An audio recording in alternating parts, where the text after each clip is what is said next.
And here we are on the new map screen now that we're in Castlevania. The first stage, of course, are the halls. I'm gonna deck these halls, by which I mean I'm going to punch them. Going to punch the hallways. All of them. The entire thing. It's gonna take a while. Oh boy, though, this should look familiar to, well, pretty much anyone who's played most given Castlevania games. Not in all of them, but the front hallway always looks very similar.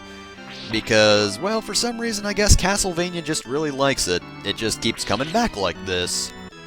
This is definitely a little bit different from the original version, of course, because this was the first stage in the original game, and it was very easy. We have the zombies in this version, just like the original, but you also had those dogs that just run in out of nowhere, don't like those guys. You have axe armors, don't like those guys, and you have the tiny hitbox bats, don't like those guys. You might be sensing a trend, but I'll be quite honest, I don't really care for this stage. This stage gave me a lot of trouble, and you'll kinda see what kind of mood I was in by the time I actually got a successful run of this. But that'll be in just a minute. Now, we are approaching the point where you'd normally fight a giant bat in the original game, but that would be too short for this stage. You know, we've had short stages before, but now that we're in Castlevania proper, it's time for the game to step up its, well, game. And now, gigantic chandeliers. These are very dangerous, of course. If you fall off, well, you're dead. Simon will break his legs down below, and then, I don't know, a dog will eat him or something. I do kind of like this song, though. Though, you do get a bit distracted by all that creaking and whatnot. Dracula really needs to oil these things. Just get him to stop creaking like that. I'm surprised we didn't hear these things from down below. Ah well, either way though, this isn't really a very hard platforming section once you get into the swing of things. Yeah, once you get those first few jumps, you got it, you're good. You're probably used to the jump. Those chandeliers do of course hurt you, so don't let them fall on your head. I remember this being very annoying. Probably because of those axe knights. Honestly, they're not the worst things in the world, but I found myself oftentimes being in a very bad position, not really knowing where they'd throw their axes. Oh yeah, there's the weird disco seizure thing that just, yeah, I'm gonna have to put a seizure warning on this video, because that is actually kinda bad. That thing is flashing. Yeah, that is bad. Oh geez, yeah. That's a ghost butler. Those guys will rush you, and I really don't like them. They are not... I'm not a big fan of them. Did I mention that axe armors are a little bit random? They are very fast enemies, and you don't exactly know when they're going to throw their axe. Well, you'll notice when they throw it, but you don't have much time to react, so... because it's random, you don't exactly have the best, time to react to them. I'm just speaking in circles. Let's find something else to talk about, because clearly I'm confusing myself.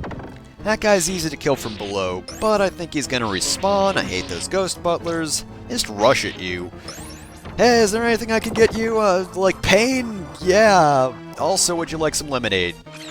Sorry, I can't not be polite, even if I am in the employ of Dracula. I have to murder you, but would you like something to eat first? That being said, though, yeah, I think they're my least favorite enemies here, just because, they're not the worst enemies to dodge, but... yeah, that fucker just came out of nowhere, rushed into my legs as I was climbing the stairs. Now, let me tell you, this stage took so many attempts, especially since that beginning bits there. Those dogs gave me a lot of trouble. That by the point where that happened, I was just like, you know what, screw it. I got nicked by a butler who rushed me while I was climbing up the stairs.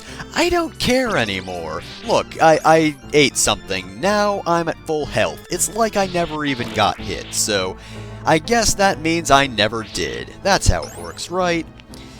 However, those first few sections are the hardest.